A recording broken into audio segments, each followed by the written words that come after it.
thanks everybody well, first of all, thanks to Scale, by the way, for having me here. And thank you all for sticking around on a Friday. It really speaks to the quality of the conference that people are willing to stick around when it's happy hour time. I will quickly be running to a nearby bar after this, so I hope you all do something similar. My name is Charles. I'm a field engineer at a company called Buoyant, which is the main sponsor for the open source project Linkerd, which is a service mesh. Who here is familiar with the term service mesh? All right. Anybody running a service mesh? Oh, I like it. In production? Yeah. Well, I'll buy you a beer after this. Okay. Today, I am here to talk to you about the history of Linkerd, how we migrated from Linkerd 1 to Linkerd 2, and accomplished a pretty significant feat of basically a complete rewrite using new architecture and new technology in the face of lessons that we learned from Linkerd 1. We'll talk first about the history of the service mesh to refamiliarize folks with it and also introduce other folks to the service mesh, the concepts that are important, and how Linkerd implements those. From there, we'll talk about the history of Linkerd. We'll look at the architecture of Linkerd 1 compared to the architecture of Linkerd 2, and hopefully my voice holds up and we still have time for questions afterwards. So anyway, let's get started. So Linkerd is an open source service mesh project. It is the only service mesh that is fully donated to the CNCF.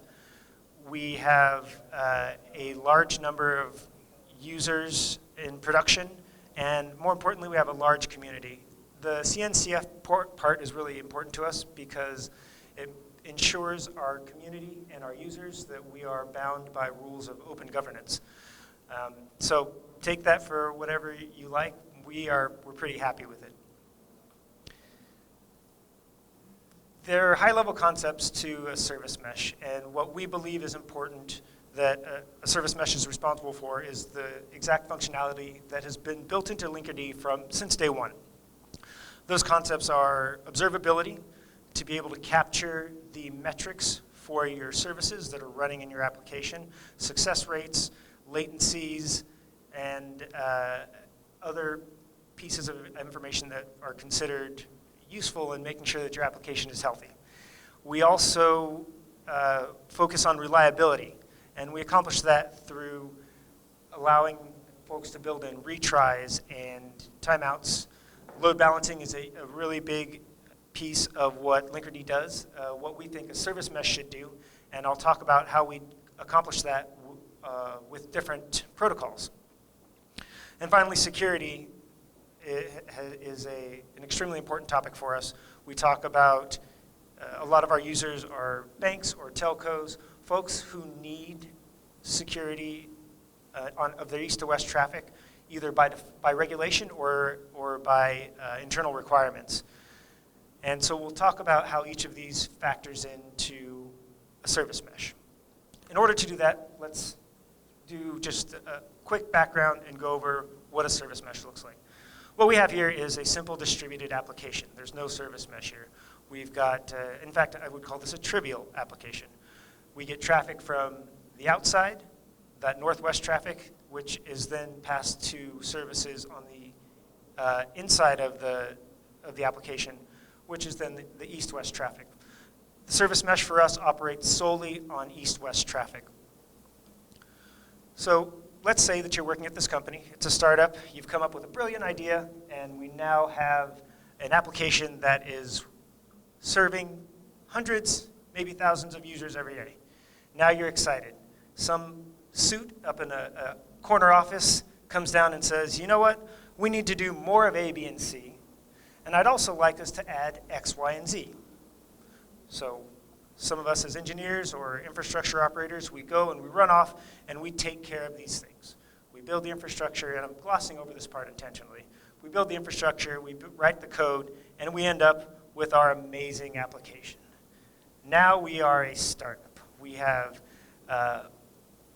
multiple services, multiple instances of services, serving hundreds of thousands of users every day, and we have added these applications, or these services to our application X, Y, and Z. Now there's a difference here that I think some of the smiles on your faces can see where I'm going with this. X now has a dependency on an external data store. That's interesting. Y has an external dependency on an external API or an API. Also interesting. Z is less interesting, but it's still something that we have to make sure that we are aware of. It's part of our application. It's part of our service. We want to know how it's performing at all times. We need to know its metrics. But we've got our application now. We are printing money, right? And this is the dream. And the reality of this is we don't know what could go wrong at any given time. Who's had something go terrible in production in the last year? Yeah, everybody does. We can't plan for these things.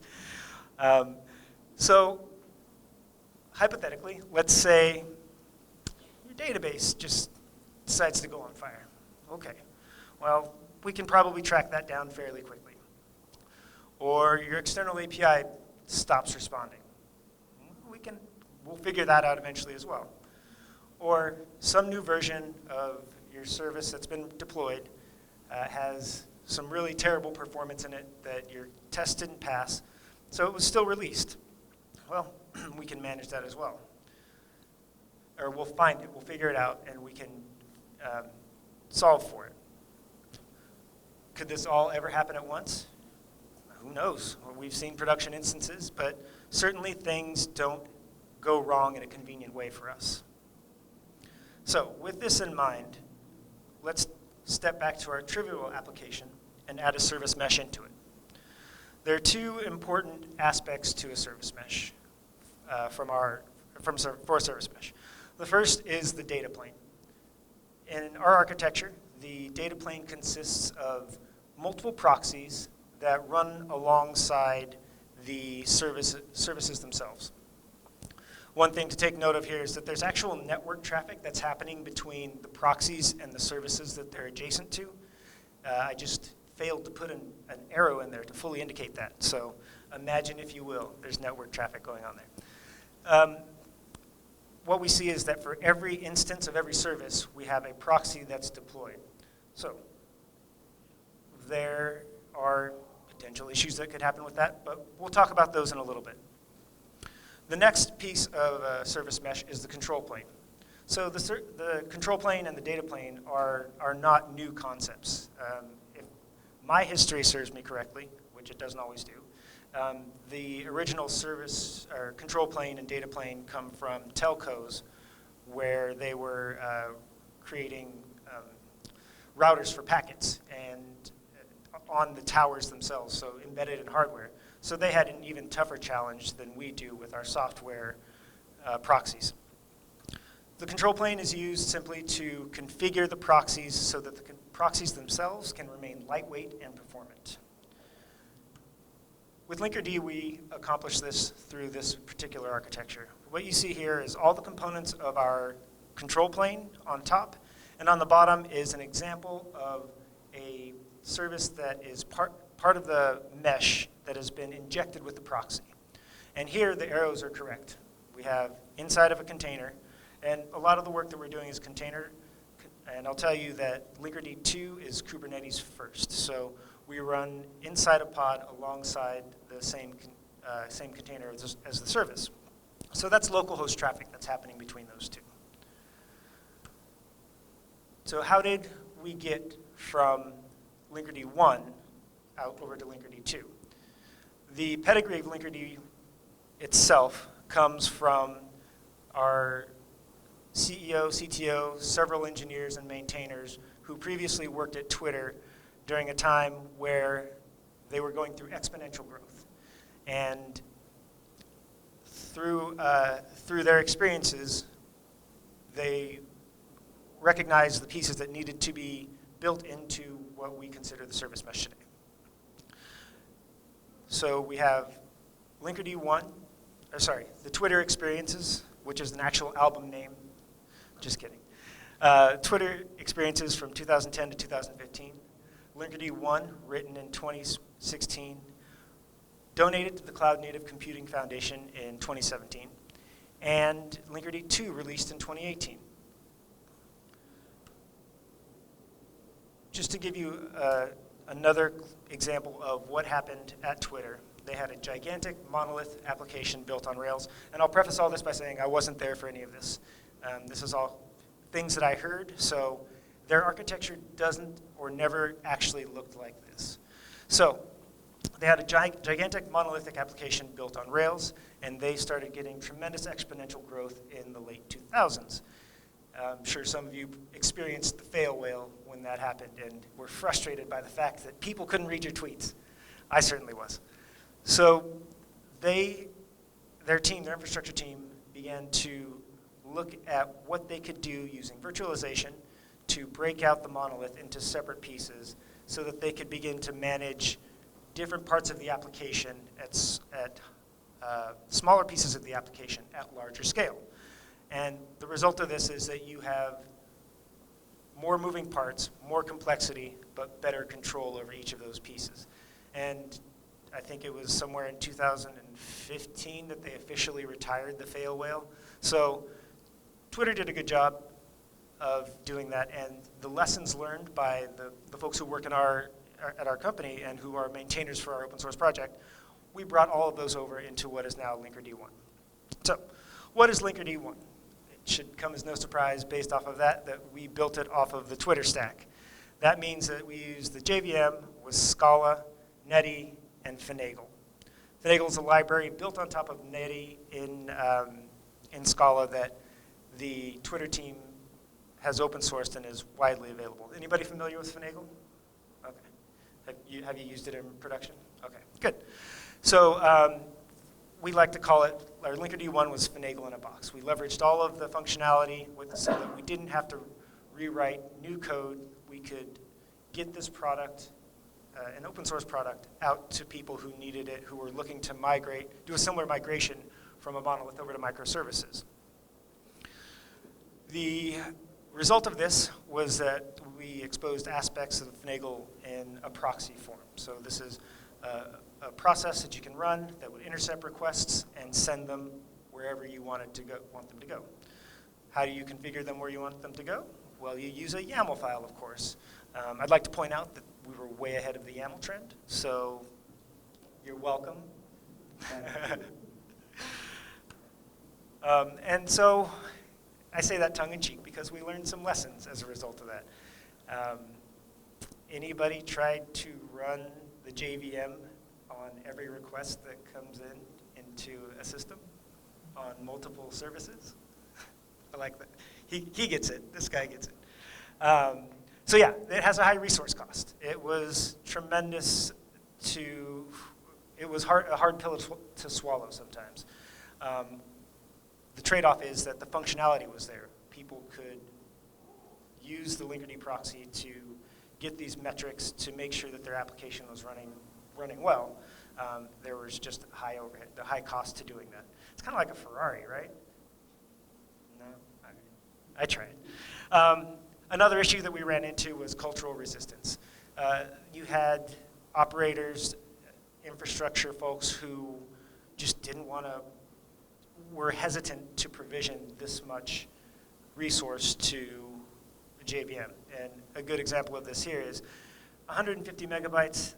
That's not great for a Java app. Actually, it's pretty good for a Java application. But when you're doing that across thousands of proxies, all of a sudden, most of your infrastructure hardware is going towards your JVM management, and not enough is going towards the actual services that are providing the value that your company is offering. So we saw that and said, maybe we can change that. And the last piece is the complexity. Finagle, as you might know, has a lot of options. There are a lot of environment variables that you can configure. And that YAML file that ended up being generated to configure Linkerd, especially are you familiar with DTabs? DTabs are fun to configure as well. So these are not unlike routing mechanisms. So if you want to route to multiple services, this list of DTabs can get very, very long. So you end up with a pretty large YAML file. And the complexity means that there's a lot to learn to fine-tune not only the JVM. If you haven't done any JVM tuning in the past, you should spend your entire weekend doing it this weekend, because it's going to be on the test. It's a lot of fun. No, I'm just kidding. I did a lot of JBoss and e-commerce work in my career, and there's a black art to fine-tuning a JVM, especially for J2E application. So these are the lessons that we learned, things that we took away that when we got to an inflection point, we had to figure out, do we continue to use this Finagle architecture, or do we look at something else? And surprise, surprise, we did a rewrite. The goal was to do less, not more. So we sacrificed some functionality, but gained a tremendous, tremendous amount of performance. Because from those lessons that we learned, what we wanted to put into this newer version of Linkerd was that it just works. Take away that huge YAML file, turn it into a zero config, out-of-the-box process that can be run within minutes. I would do a demo for you now, but I don't feel like the demo gods are on my side today. Just kidding. We wanted it to be ultralight. So what that means is not consuming all the resources that the JVM did. And we want it to be simple. People who manage Kubernetes clusters have a lot to think about. Is anybody here using Kubernetes? Yeah, good. Who's going to KubeCon? Am I going to see you there? Yes. Okay. So we wanted to reduce that operational complexity because, again, as Kubernetes operators, you have a ton to think about. There's a lot to be done. And the service mesh should be transparent and should give you metrics and not give you headaches. Should give you security and not nightmares. So by doing this, we reduced our control plane size. Well, first of all, we never had a control plane with Linkerd 1. Every proxy ran in its own space. It was configured on its own. You could potentially have two proxies that were configured differently, which is problematic. The control plane solved that single configuration issue. And we wrote it in Go because as a Kubernetes first application, we wanted to very seamlessly integrate with Kubernetes primitives and the Kubernetes APIs, and also reuse as much of that code as possible. And so that's how we managed to run a control plane, which is all those components at at around 200 megabytes of memory. The data plane is even smaller. So when we talk about running the process for the data plane, by using Rust, we were able to, on average, run a proxy at 10 megabytes with a P99 latency of less than a millisecond. So it took me a minute to wrap my head around that when I first started working with Linkerd, working on the project. It was really impressive how the team has managed to really, I want to say they dominate Rust. And I'll talk about why we made that particular choice to Rust. Let's start with talking about why we used Go for the control plane. I mentioned some of this already. It's very common to the cloud native ecosystem. It has been growing. It just had its 10-year birthday. It's been growing like crazy. A lot of the other open source projects, Kubernetes, Prometheus, Docker, all written in Go. It meant we could use Kubernetes libraries directly, as I mentioned, and it's easy to learn, which for me, I struggled because I came from Java world. And so I tried to apply Java techniques to Go programming. And that's just, that's not a good thing to do. So I worked with some great people who taught me how to do it the right way. Aside from that, the Go community is huge. Its wide adoption made it really, really the right choice for us to use for our control plane. Why did we choose Rust for the data plane? Well, first of all, we wanted the proxies to be small, fast, and as safe as possible. The safety part there is really important to us when it comes to memory.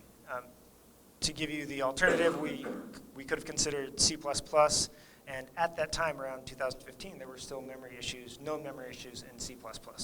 Heartbleed was one of them that I think was around about that time. So we looked, this is what the CTO told me, we looked to where the puck was going to be, not to where it was. So we took the opportunity to see what was new, what languages were going to be highly performant, and where we could contribute to those communities as well.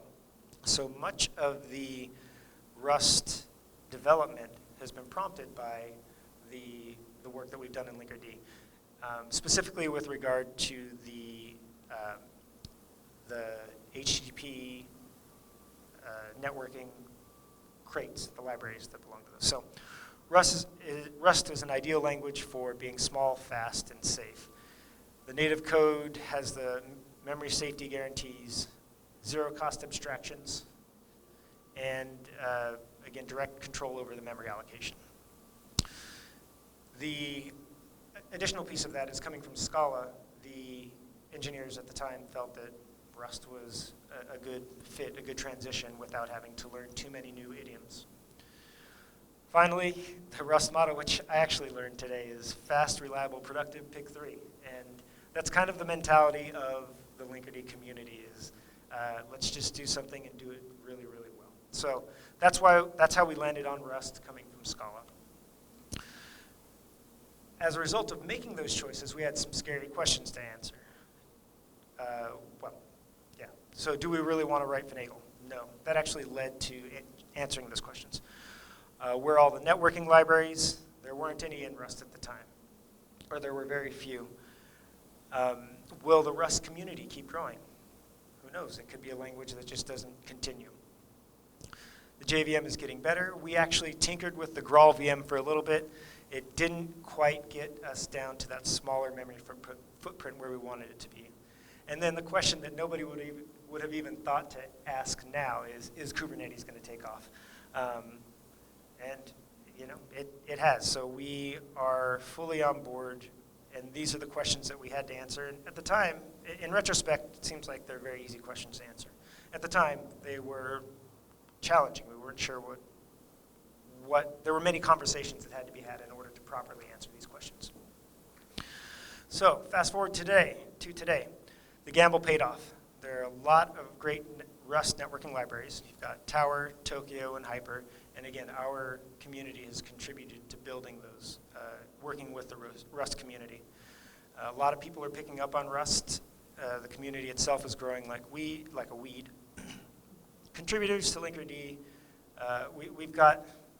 we're continuing to grow our Linkerd community. That's one of the parts that I enjoy about the work that I do is coming out, meeting folks like you, chatting with you, telling you about the work that we're doing and how cool it is, how cool I think it is. And so as a result of the work that we've done as a whole, I didn't get all these 100 contributors. I wish I could say I did. But as a result of the work that we've done as a whole, the community is thriving. It's very healthy. It's very friendly. We have people from all over the world. So to me, that's one of the largest successes. And there are many hundreds of Kubernetes clusters running Linkerd. We have metrics that we can use to verify this. And now we see that as Linkerd 2 adoption has taken off, Linkerd 1 adoption, as we expect, has tailed off. This is because we have actively put Linkerd 1 into maintenance mode. There are a few companies that continue to use it, and we work with them on a weekly basis, making sure that they're happy, that they're continuing to be successful. Our focus is largely on growing Linkerd 2 adoption. So if you want to give us a star, we'll get there. We need your help. And with that, I'll say more than just give us a star. Come check us out on Slack. I'm always on there. That's probably the best way to get a hold of me. Our GitHub account, we're active there as well. The community, like I said, it's great. Very open and warm and welcome. I think every community person says that about their community. They're also brilliant. Some of the smartest people I've ever worked with. And so I learn something new every day. if y'all are interested in doing that as well, come check us out. So that gives us about 5 minutes for questions. What can I tell you? I might have missed. So why not Rust everywhere? Why pick Go for that other application? For the control plane piece, yeah. Okay, so the question is, why did we pick Go for this top part here and Rust for the bottom part? And the reason for that was because it's become a common language in the cloud native ecosystem. Kubernetes, Prometheus, and Docker all run on it. And most importantly, we wanted to work into the the Kubernetes API without having to go to write new libraries to interface. Anybody else? Did you consider using Go for the data plane? Yeah, we definitely did. There was some. It was very attractive to do everything all in one language. At the end of the day, we're kind of tinkerers, and it's like, why not try something new and build it the way that we wanted to? So Go had some strong opinions that had been made, whereas Rust, there were some specs that were still open that we could help to define as part of the community, not force our way on there. We worked with them. Yeah. So as long as we're talking about languages here, I have a friend who recently got working with Go and can't say enough good things about it. And all you got is give up Scala and Java and go with Go. So just in general, never mind interacting with Kubernetes. So what's your take on that? Am I the only one who noticed that this is I'm asking for a friend question? No, actually. Oh, no, I'm kidding. No, my friend decided. I'm just kidding. I'm sort of asking to Yeah. help you. I'm a little punchy late on a Friday, so I'm just making a joke. Yeah, so for me personally, I enjoy writing Go more than Java because, or Scala, right, or Scala. And to be clear, I haven't written a whole lot of Scala. I pretty much jumped straight from Java to Go with a little Python and JavaScript in between. The reason that I like it is it's much more readable to me. The idioms, I think, are more practical. The best example I have of this, I was at the Go SF meeting the other night, and you might sense some bias on my side, is that error handling or exception handling. When you do this in Go, it's very much a call a function. If it returns an error, do something, get out. Whereas with reading Scala or Java, probably more so Java than Scala, you get your try, and then you have a bunch of stuff, exception, exception, exception. So that's I think probably more of a preference thing where it's easier for me to read. Let's see, other practical pieces, I think the garbage collection's better. It's certainly faster in all cases. It uses a lower memory footprint, lower profile. And there is a very healthy number of third-party libraries that you can do to get started and build an application tonight if you wanted to. Does that help? Yeah. Okay, good. Yeah. So you said that in kind of from zero you get rid of all the configuration, and I want to know how do you achieve it. Also, you mentioned how it's like you try to do less, so to make a better performance. So I want to know what kind of things you guys throw away in the 2.0. Yep. Two questions there. So I'll answer this. What was the first one again? Zero configuration. So what we mean by zero configuration is that you install it, and it will read your Kubernetes manifest. It'll discover your services, and you can begin injecting proxies without doing anything else. That being said, there are configuration options. One of the most popular is the --HA option, which configures Linkerd, the control plane, for high availability mode. There are other things in there, like we can configure resource memory, resource requests. If you're familiar with resources in Kubernetes, we can configure those. When we say zero configuration, we minimize the amount of things that you have to configure. And we contrast that with Linkerd 1, there was a gigantic YAML file, or a YAML file, which could grow to be very large, that you needed at a bare minimum to get started. With Linkerd 2, there's no configuration file that you have to write. There's no keys or anything that you have to put into some file somewhere in order to get it up running. Does that make sense? Okay. And the second question was, yeah.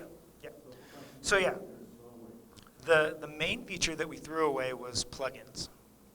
And what I mean by that is there was a place in Linkerd 1 or a mechanism in Linkerd 1 where you could write your own functionality, almost like middleware, right? So request comes in, you could write your code to do something with that request and then pass it on to the rest of the proxy.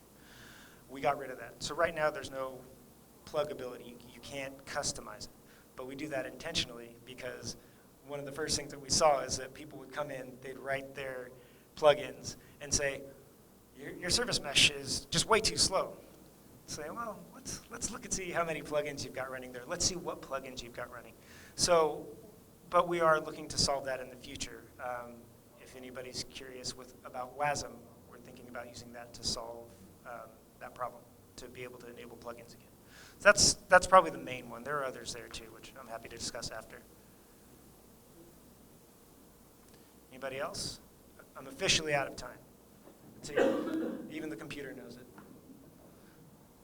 This is a screensaver of Kashyyyk. It's where Chewbacca lives. Okay. All right, thanks, Charles. Thank you so much, everybody, for your time.